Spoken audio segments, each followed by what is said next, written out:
एक बार की बात है कि एक गांव के पास खाली बड़े से मैदान में एक पेड़ के नीचे गौतम बुद्ध बैठे थे। उनके सामने काफी सारे शिष्य भी बैठे थे। गौतम बुद्ध उन शिष्यों को अपने विचार सुना रहे थे और सभी शिष्य उनकी बातें ध्यान से सुन रहे थे।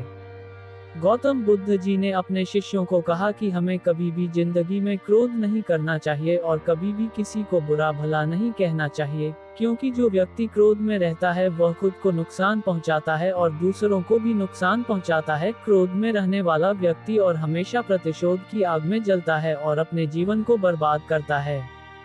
उनका उपदेश खत्म होने के तुरंत बाद उनका एक शिष्य खड़ा हुआ और गौतम बुद्ध को कहने लगा कि जो बातें तुम कह रहे हो सब व्यर्थ है। यह बातें जीवन के बिल्कुल विपरीत है। इन बातों का जीवन में कोई भी महत्व नहीं है।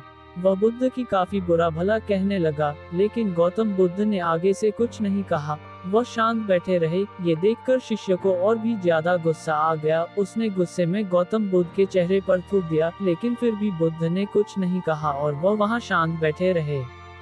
इतना करने के बाद वह शिष्य वहां से उठकर चला गया और फिर वह अपने घर पहुंच गया। घर पहुंचते पहुंचते उस शिष्य का गुस्सा बिल्कुल शांत हो गया और उसे एहसास हुआ कि उसने गौतम बुद्ध के साथ बहुत गलत व्यवहार किया है। उसे ऐसा नहीं बोलना चाहिए था। उसने गौतम बुद्ध का अपमान किया है।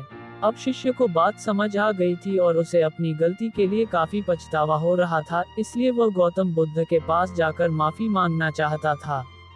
वह शिष्य उसी समय अपने घर से निकला और वहीं पर चला गया जहां गौतम बुद्ध वेद उपदेश दे रहे थे, लेकिन वहां जाकर शिष्य ने देखा कि वहां पर गौतम बुद्ध नहीं है, क्योंकि गौतम बुद्ध उधर उधर जाते रहते थे और अपना उपदेश देते रहते थे। लेकिन उस शिष्य ठान लिया था कि वह गौतम बुद्ध से माफी मांगकर ही हटेगा। वह शिष्य गौतम बुद्ध की तलाश में इधर उधर भटकता रहा। फिर अगले दिन उसे गौतम बुद्ध मिले। वह बुद्ध के पैरों में गिरकर माफी मांगने लगा। तब गौतम बुद्ध ने कहा, क्या हुआ, क्यों रो रहे हो और किस बात की माफी मांग रहे हो? तब उस शिष्य ने कहा कि आप मुझे कैसे भूल सकते हैं? वह वही हूँ जिसने आपको कल इतना बुरा भला कहा था और मुझे इतनी जल्दी कैसे भूल सकते हैं?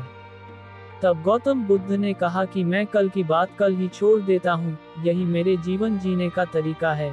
ये सुनकर शिष्य हैरान हो गया और गौतम बुद्ध से और भी ज्यादा प्रभावित हो गया। उसने गौतम बुद्ध से बोला कि आज से आपकी हर बात को मैं माना करूंगा। मॉरल: इस कहानी से हमें ये शिक्षा मिलती है कि हमें क्रोध नहीं करना चाहिए। क्रोध जीवन के लिए हानिकारक है। इससे हम खुद का और दूसरों का भी नुकसान करते हैं।